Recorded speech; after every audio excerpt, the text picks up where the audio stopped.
क्या आपने कभी सोचा कि ऐसा कौन सा दान है जो आपके पास न होने पर भी आपके जीवन को धन, सुख और शांति से भर दे?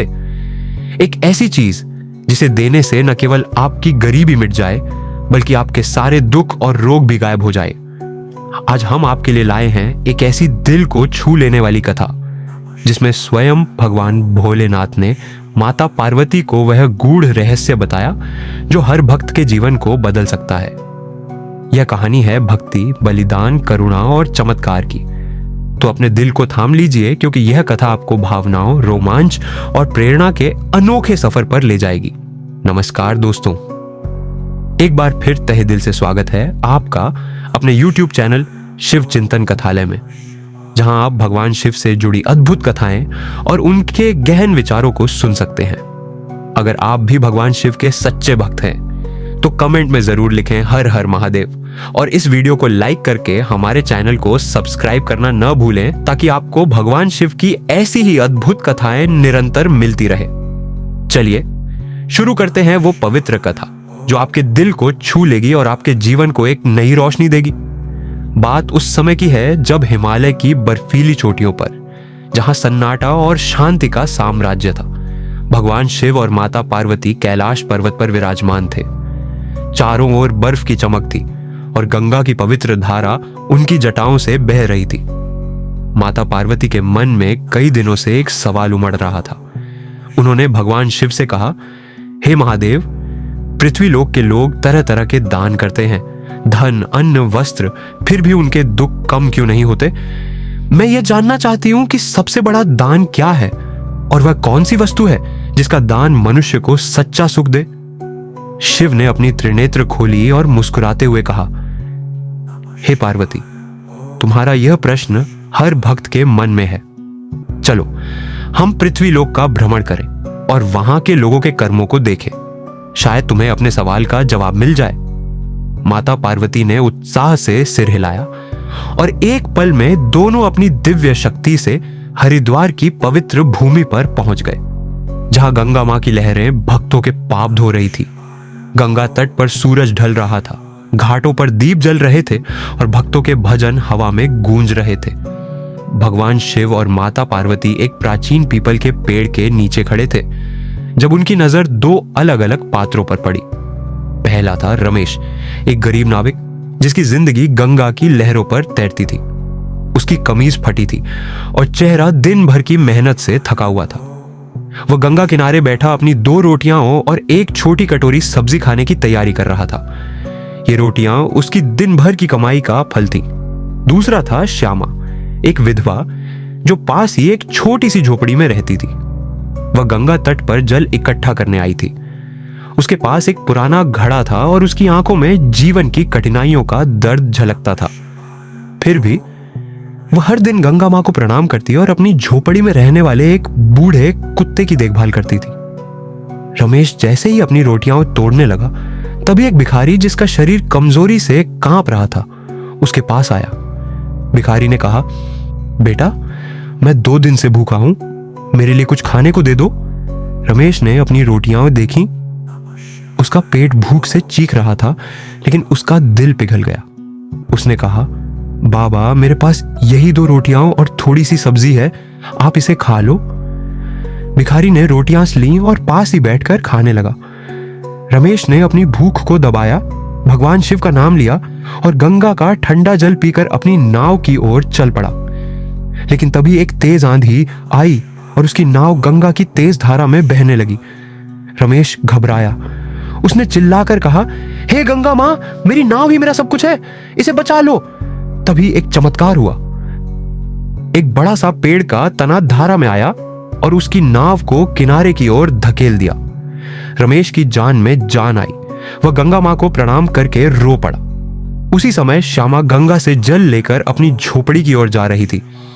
रास्ते में उसे एक घायल गाय दिखी जो दर्द से कराह रही थी। गाय का पैर कांटों में उलझ गया था और उसका बछड़ा पास ही भूख से रो रहा था।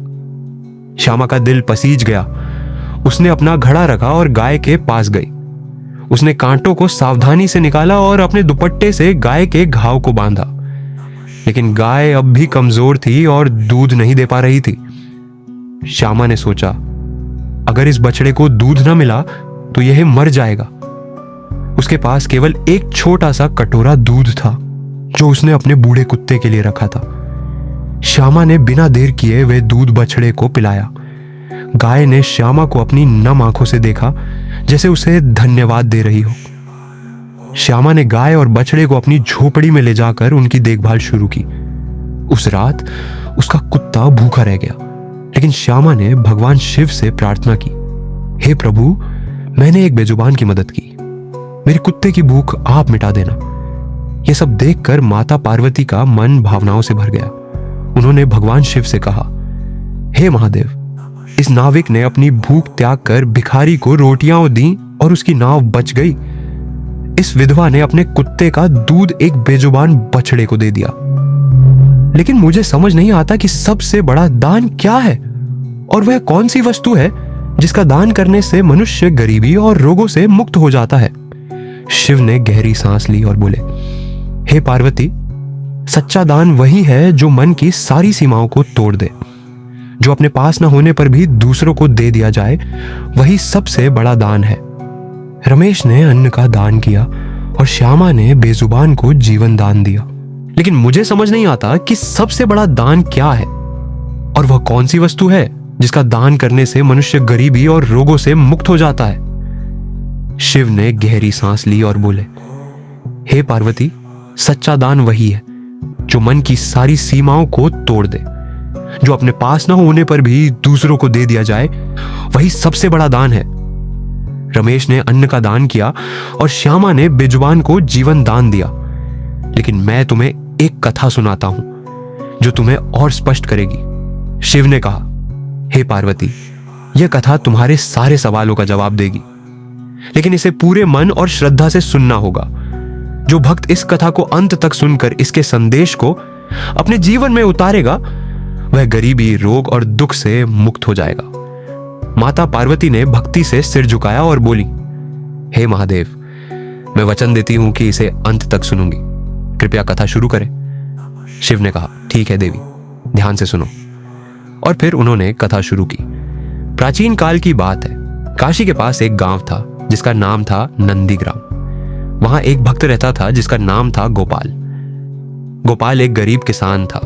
वह दिन रात खेतों में मेहनत करता, लेकिन उसकी फसल बार बार सूखे या बाढ़ की भेंट चढ़ जाती। उसकी पत्नी राधा और 2 छोटे बच्चे भूख और गरीबी में दिन काट रहे थे। फिर भी गोपाल का दिल भगवान शिव की भक्ति से भरा था। वह हर सुबह पास के शिव मंदिर में जाता, वहां जल चढ़ाता और प्रार्थना करता, हे भोलेनाथ, मेरे परिवार को इस दरिद्रता से मुक्ति दो। एक गर्मी का दिन था। गांव में पानी की भारी कमी थी। कुएं सूख चुके थे और लोग प्यास से तड़प रहे थे। गोपाल ने जंगल में एक दूर के झरने से पानी लाने का फैसला किया। वह सुबह सुबह निकला और घंटों की मेहनत के बाद एक घड़ा पानी लेकर लौटा। उसने सोचा, यह पानी मेरे बच्चों और राधा के लिए काफी होगा। लेकिन रास्ते में उसे एक बूढ़ा यात्री मिला जो प्यास से बेहाल था। उसकी आंखें सूख रही थीं और वह जमीन पर गिरने वाला था। गोपाल का दिल पसीज गया। उसने बिना सोचे अपना घड़ा उस यात्री को दे दिया और कहा, बाबा, यह जल पी लो।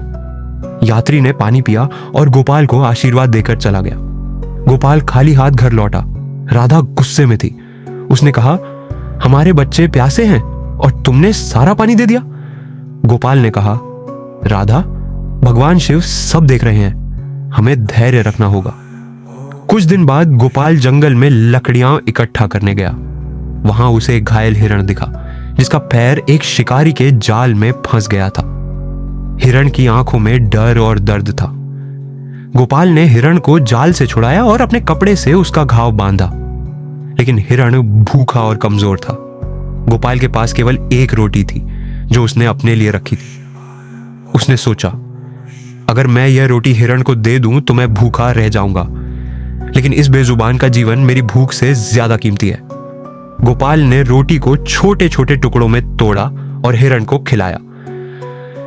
हिरण ने धीरे धीरे खाया और गोपाल को अपनी नम आंखों से देखा। गोपाल ने हिरण को जंगल में सुरक्षित छोड़ा और खाली पेट घर लौटाया। उस रात वह और उसका परिवार भूखे सो गए। उसी रात गोपाल के सपने में भगवान शिव प्रकट हुए।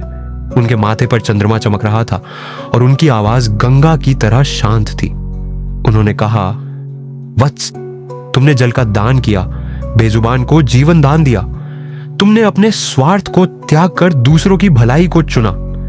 अब मैं तुम्हें वरदान देता हूं, कल अपने खेत में जाओ, वहां तुम्हें एक चमत्कार मिलेगा। लेकिन याद रखो, सच्चा दान वही है जो करुणा और त्याग से पैदा हो। गोपाल सुबह उठा तो उसका दिल आशा और भक्ति से भरा था। वह अपने खेत गया, जहां उसने एक पुराना कुआं देखा जो सालों से सूखा पड़ा था।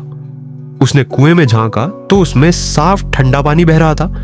गांव वालों ने यह देखा तो गोपाल की जय जयकार करने लगे। उस कुएं का पानी इतना मीठा था कि गांव की सारी प्यास बुझ गई। गोपाल ने उस पानी को मुफ्त में सबके लिए खोल दिया। कुएं की वजह से गोपाल का खेत फिर से हरा भरा हो गया। उसकी फसल इतनी अच्छी हुई कि उसने सारा कर्ज चुका दिया। उसने गांव में एक छोटा सा आश्रम बनवाया जहां गरीबों और बेजुबानों की देखभाल होने लगी। लेकिन हर सुख के साथ एक परीक्षा भी आती है। एक दिन गांव में एक भयानक बाढ़ आई। गांव के सारे खेत डूब गए और गोपाल का नया घर भी बह गया। राधा रोते हुए बोली, हम फिर से गरीब हो गए, अब क्या होगा? गोपाल ने राधा को गले लगाया और कहा, राधा, भगवान शिव ने हमें सिखाया है कि सच्चा दान त्याग से होता है। हमें फिर से शुरू करना होगा। गोपाल ने अपने खेत का आखिरी अनाज गांव वालों में बांट दिया और बेजुबान जानवरों को खिलाया। उसने गांव वालों को एकजुट किया और बाढ़ से बचे हुए संसाधनों से गांव को फिर से बसाने में मदद की। गोपाल के इस त्याग ने भगवान शिव को प्रसन्न कर दिया। एक रात जब गोपाल मंदिर में प्रार्थना कर रहा था, अचानक एक तेज रोशनी चमकी। सामने भगवान शिव खड़े थे। उन्होंने कहा, गोपाल, तुमने जल का दान किया, बेजुबान को जीवन दिया और अपने स्वार्थ को त्याग कर गांव की भलाई की। तुम्हारा दान सच्चा दान है। अब मैं तुम्हें और तुम्हारे गांव को सदा सुखी रखूंगा। अगले दिन गांव में एक चमत्कार हुआ। बाढ़ का पानी हट गया और खेतों में फिर से फसल उगाई। गोपाल का घर फिर से बन गया और गांव में एक नया मंदिर बना जहां हर दिन भक्त भगवान शिव की पूजा करने लगे। गोपाल का नाम दूर दूर तक फैल गया। वह न केवल धनवान बना, बल्कि उसका मन शांति और करुणा से भर गया। प्रिय भक्तों, यह कथा हमें सिखाती है कि सच्चा दान वही है जो करुणा और त्याग के साथ किया जाए। चाहे वह जल हो, अन्न हो या बेजुबान की मदद। अगर आप अपने स्वार्थ को छोड़कर दूसरों की भलाई करते हैं तो भगवान शिव की कृपा आप पर बरसती है। अगर यह कथा आपके दिल को छू गई तो इसे अपने दोस्तों और परिवार के साथ जरूर शेयर करें। जय भोलेनाथ।